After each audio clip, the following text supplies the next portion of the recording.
Hey everyone, Lorena here. Today I'm going to tell you a tale as old as time itself, the story of Grumsh, the one-eyed god whose vengeful nature drives his children toward violence and war. You guessed it, we're talking about orcs, those green or gray brutes who believe might makes right. That's not to say they're completely without reason, but it's true that their leaders are usually chosen for their strength rather than their intelligence. So let's dive into my favorite race from the Forgotten Realms. In J.R.R. Tolkien's mythology, orcs were corrupted elves, twisted by the Dark Lord Morgoth. They were symbols of evil, violence, and hatred. Their appearance reflected their dark souls: gray, dirty green, or black skin, large eyes, sharp teeth, and powerful jaws. In the Forgotten Realms, orcs are more diverse. They're not just mindless tools of evil. They're intelligent beings with their own cultures, languages, and beliefs. You can find orcs with a variety of skin tones from green to brown. Their appearance often depends on their environment. It's important to note that orcs have evolved over the years with each new edition of Dungeons and Dragons. They started as humanoid beasts with pig-like faces and powerful tusks, hunched over and incredibly muscular, often wearing primitive armor or simply showing off their bare, hairy muscles. With each new edition, orcs moved further away from Tolkien's archetype. Not only did their physical appearance change, but their cultures were also developed. In the Forgotten Realms, orcs were brought to life by Grumsh, a one-eyed god who can be described in a few words: vengeful, evil, and he hates elves.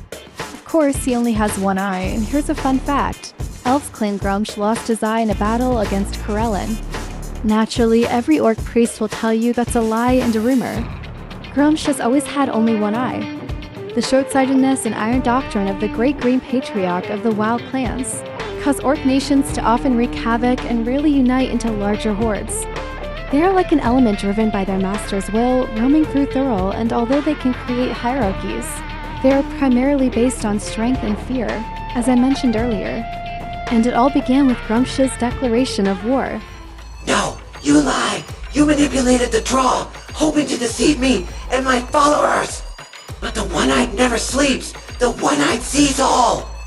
There is a place where orcs can live here, and here, and here again. There is a place where orcs will live, and they will survive, multiply, and become stronger. And the day will come when they will cover the entire world and exterminate all your gathered peoples. Orcs will inherit the world you wanted to deceive me about. In the 3.5 edition, we can play as the descendants of orcs and humans, who inherit great strength due to their orc blood, giving us a 2-point bonus to that attribute.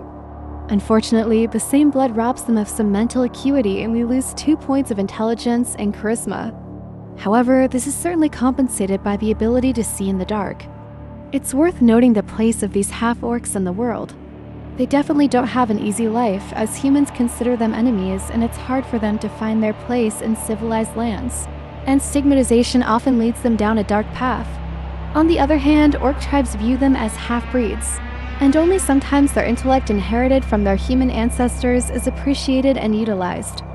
The barbarian is a popular class for half-orcs, but druid is also a very good choice for greenskins, as their power is not diminished by orc blood and it provides a great lore background for a shapeshifter, berserker, or beast rider. I'll brag a bit and say that for the past 2 years I've been playing as Mithras and Bloodmane, a multi-class barbarian druid orc who's causing quite a stir. For me, the best developed and least stereotypical orc tribes are presented in the Eberron campaign setting. They remind me of the proud and honorable representatives of the green-skinned tribes from Drenner in World of Warcraft. Although even in Warcraft 3 they were given this original character, proud and honorable warriors who love the sound of war horns. In Eberron, our protagonists appeared about 30,000 years ago in Corwar, and although their origins are not entirely known, it is known that the tribes roaming the continent were partially scattered by the Dakani Empire. The scattered peoples gathered into 3 main tribes: Ghost Wardens from the Demon race, Jarashtar from the Mirror Holds, and representatives of the Greenskins from the Shadowmars, who are my favorite tribe, and it must be noted that these orcs are the most numerous of all the orc peoples of Eberron. They have an amazing lore background and their character is completely different from the standard die for the horde. They are very spiritual and have a very strong connection to nature.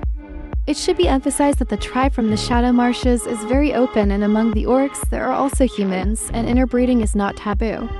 It's worth mentioning that they owe their special connection to the earth to the dragon Vavarik, who decided to pass on his knowledge and druidic powers to them, ultimately creating the first guardians of the gate from the orc tribes of the Shadow Marshes. Orcs, according to the will of their god, multiplied and inhabited many multiverses, and Grumsh himself, with his all-seeing eye, is unable to control every tribe and would probably be surprised that his declaration would gain so much power. I hope that this material about orcs has at least somewhat introduced you to my favorite race in the Forgotten Realms. Thank you very much for your attention, and see you at the table.